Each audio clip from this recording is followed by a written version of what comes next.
You ever work a job where one person makes it bearable, fun, even, and another makes you dread every second? That was Baxter's department store. We had Mr. Thompson, the assistant manager who treated us like people.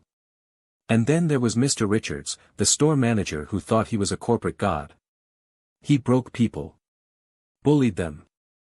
Drove one girl to a breakdown while she was juggling work and her mom's chemo. When he mocked her pain, I knew something had to change. So me and a few co-workers decided to make sure his big promotion day turned into his public unraveling. This is the story of how we flipped his perfect audit visit into a corporate disaster, and how karma finally clocked in. I was 17 when I got the job at Baxter's department store. It wasn't flashy work, mostly folding clothes, hauling boxes, and helping cranky customers find shoes in their size. But it paid enough for gas, weekend burgers with the guys, and the occasional movie date, so I stuck with it. The store was split into two worlds, really. The upstairs office, where Mr. Richards ruled with a clipboard and a scowl, and the floor, where Mr. Thompson ran things like a friendly neighborhood hangout, if your hangout had dressing room disasters and register breakdowns every other hour. Mr. Thompson, the assistant manager, was a good man. My best friend Jake's uncle, actually. He was the kind of boss who remembered your mom's name and asked about your dog. He'd hum old rock songs while we stocked the home goods aisle, and he had a habit of making announcements over the intercom just to mess with us. Attention shoppers, Brad and Men's were just broke his fifth hanger of the day. We all loved the guy. He kept the place moving, even when corporate sent down ridiculous rules from on high. If your section looked good and your job was done, he didn't care if you laughed while doing it. He understood people. Then there was Mr. Richards, the store manager. The man walked like he had a ruler down his spine. Suit always pressed, expression always like he just smelled something sour. You couldn't joke with him, couldn't relax. Everything was numbers, rules, and discipline. No music on the floor. No joking during morning meetings. He treated retail like it was boot camp and he was the general. Worse yet, he hated how much everyone liked Thompson. That got under his skin. You could see it every time Thompson got a compliment from a customer. The tighter his jaw got, the louder he barked orders the next day. Emily started at Baxter's about a month before things really hit the fan. She was soft-spoken, polite, the kind of person who apologized even when someone else bumped into her.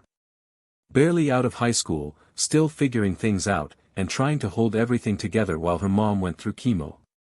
She never brought it up unless someone asked, and even then, she'd smile like she didn't want to be a burden. Richards took to her like a hawk does to a limping rabbit. He rode her from day one.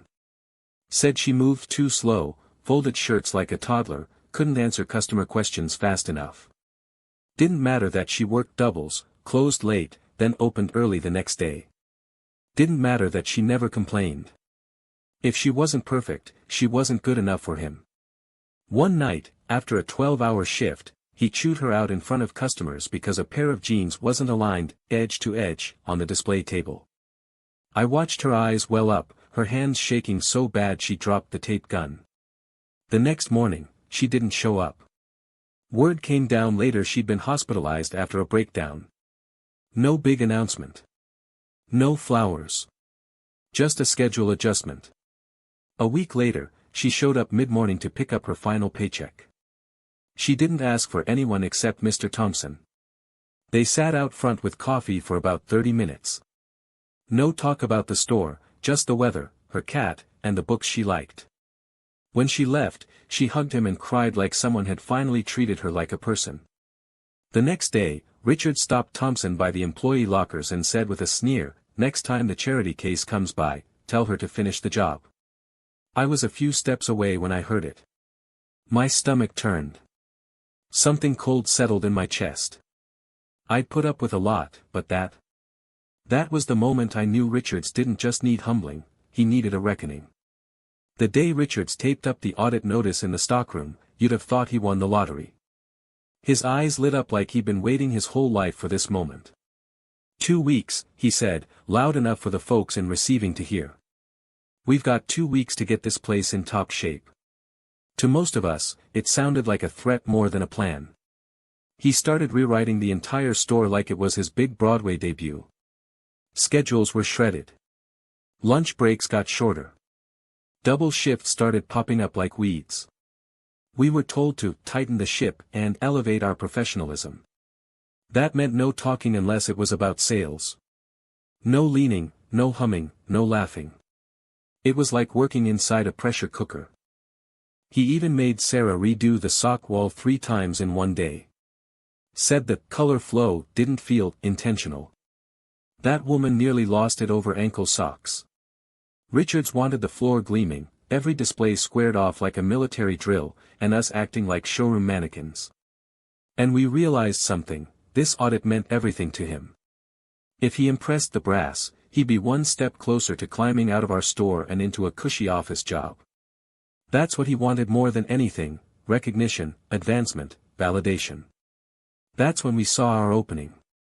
Jake, Sarah, and I met up in the break room after closing. None of us said it at first, but we were thinking the same thing: what if we made that audit less impressive? Not sabotage. Just enough human error to rattle him. A forgotten box here, a long wait at the return desk there. It wouldn't take much. Richards was already strung tighter than a fishing line. All he needed was a gentle tug. We didn't plan to get revenge. We planned to make sure he showed his true colors, right when it mattered most. Audit day started like any other: coffee gone cold, rushed shelf straightening, fake smiles. But under the surface, we were all wound tight. You could feel it in the air, like the seconds before a thunderstorm. Richards had been pacing the floor since dawn, checking clipboards, muttering to himself, double-checking displays that were already fine. The execs rolled in around 10. 2 suits and a name tag that said Regional VP, Sales Optimization. They shook hands, did the fake corporate laugh, and started their slow lap around the store. Richards trailed them like a golden retriever trying to impress a dog show judge. At first, it looked like we might actually pull it off too well. Floors were clean, shelves lined up, no one tripped over anything. But then the little slips we planned started showing. The morning crew forgot an entire shipment of shoes in the stockroom. Boxes stacked like a mini fortress right next to the inventory scanner. The returns desk had one poor soul working both registers while customers lined up like it was Black Friday. Then came Jake's cousin, posted up in electronics, asking every question under the sun about Bluetooth range and HDMI outputs. Nobody had answers. Our tech guy was conveniently on break. I was manning Register 3 when I ran a small test on the POS system. A harmless little tweak that showed every item as 10% off. It looked like a sale, but it wasn't. The first couple hiccups went unnoticed. Then a customer asked why her total was off. That's when Richard swooped in, all huff and puff, to handle it. He didn't just correct it, he exploded. Started yelling at me like I'd stolen from his wallet. Slammed the phone so hard the cord popped loose. Then, in front of a crowd, he yanked the scanner out of my hand hard enough to leave a red mark. That's when everything went quiet. Registers paused. Heads turned. The suits stood near aisle 7, watching it all unfold. And Richards didn't even notice. My hand stung where Richards had grabbed the scanner from me. I looked down and saw the red imprint of his fingers blooming across my forearm like a warning. Time just froze. Customers stared, silent and stunned. A mom holding a toddler. An older couple with a cart full of housewares. One of the suits stood frozen halfway through jotting something in his notebook. All eyes were on us. I took one breath. Then another. Then I reached up, grabbed my lanyard, and pulled it off. It felt heavier than usual in my hand. I quit, I said, loud enough to echo off the tile floors. My voice didn't shake.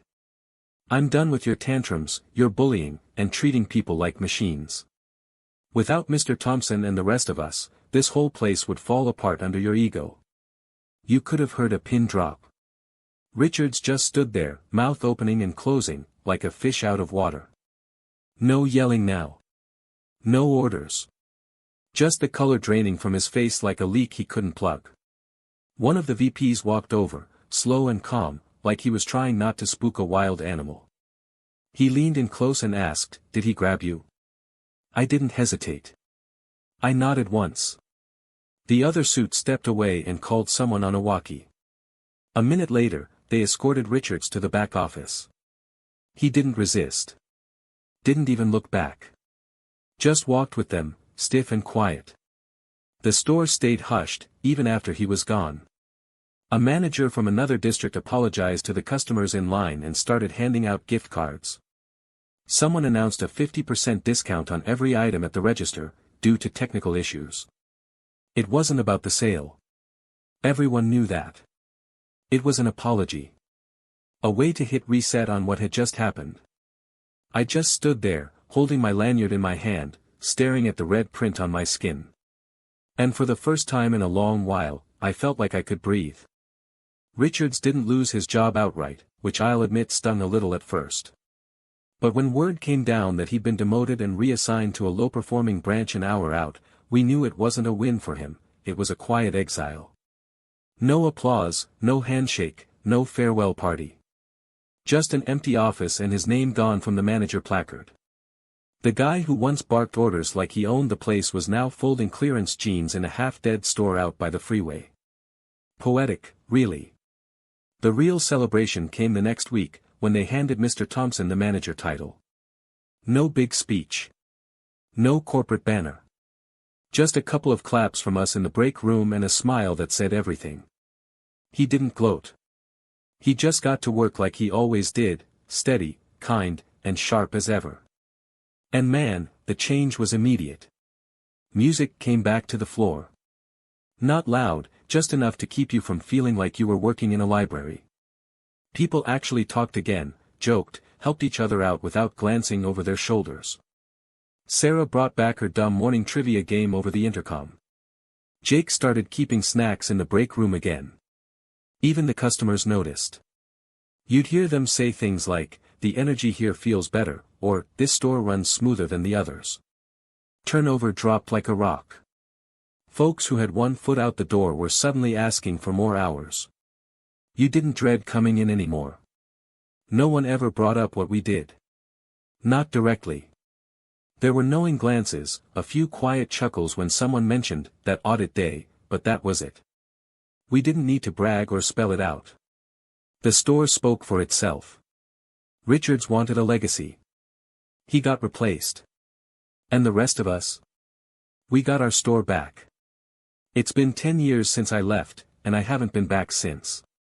My life has changed since then, funny how that happens. I've had a few jobs, some good, some not so good, and eventually found my calling in emergency services. Being a paramedic isn't easy, but there's something honest about the job. You show up, you help people, and then you move on. No office politics, no fake smiles. Just work that matters. One evening, we had a slow shift, so we decided to grab a bite to eat at a taco bar in a shopping center off the highway. I didn't pay much attention to where we were until we parked. I looked up and saw it. Baxter's. Different city, different layout, but the same logo. Same gray-blue color scheme. And standing in the window behind the customer service counter was a man I hadn't seen in 10 years. Richards. He hadn't changed much. A little grayer, his face a little puffy, but the same stiff posture and tight lips. But what struck me most was the name tag. Assistant manager. After all this time, all those ambitions, he was still pushing buttons at a department store register. I stood there for a second, just watching him scan the items, pause to force a smile, then put them in the bag. He looked tired, not from a long shift, but from years of pretending that he was better than the life he had built for himself, a tiredness that had seeped into his very bones. As we passed by, I couldn't help myself. I caught his eye through the glass, smiled, and tilted my head slightly. "Hello, Mr. Richards," I said loud enough for him to hear. Still climbing the corporate ladder? His hands froze mid-step. His eyes met mine, and for a second he looked like he'd seen a ghost. But he didn't say a word. He just stared, frozen between disbelief and something very much like defeat. I didn't stop. I just kept walking, the air already smelling of tacos, a quiet smile playing on my face. We got back in the rig and pulled out of the lot, sun dipping low behind the strip mall sign. My partner cracked open his burrito and said something about hot sauce, but I barely heard him. I was still chewing on that moment. Richards, behind that register, frozen like someone had hit pause on his whole life. I laughed. Not loud or mean, just a quiet, honest laugh that came from somewhere deep. My partner raised an eyebrow. What's funny? Nothing, I said, shaking my head. Just, something that took 10 years to feel right. That day stayed with me. Not because Richards got what he deserved, though yeah, he kind of did. It stuck because it reminded me of something important, something I didn't really understand back then. Toxic people, the kind who step on others to feel taller, they can get ahead for a while. They can yell, intimidate, make you question your worth. And sure, sometimes they get the promotion, the title, the corner office. But that kind of success, it's built on sand. Eventually, the wind shifts, and the whole thing crumbles. What we did back at Baxter's, it wasn't just payback.